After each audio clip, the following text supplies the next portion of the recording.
بقول لك عراف. قول لي غالي. في ناس بتقول ان سيدنا ادريس بعث في مصر، وناس بتقول انه بعث في العراق. انا كلام الصح. بص يا غالي، سيدنا ادريس عليه السلام ولد في العراق وبعث الى قومه في العراق الاول وعلمهم يعني حاجات هقولها لك في الحلقه بقى، تمام؟ ثم بعد كده ذهب بيهم الى مصر، فهو بعث في العراق ثم انتقل بيهم الى مصر. طيب هو سيدنا ادريس عايش ولا ميت؟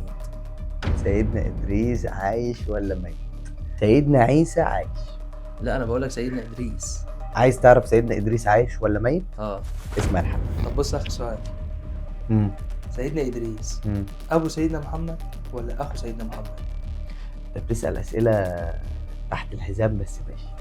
سيدنا ادريس عليه السلام، سيدنا محمد لما قابله في السماء الرابعه قال له مرحبا بالاخ الصالح والنبي الصالح، غير لما قابل سيدنا ادم وسيدنا ابراهيم عليهما السلام قال لهم مرحبا بالاب الصالح والنبي الصالح.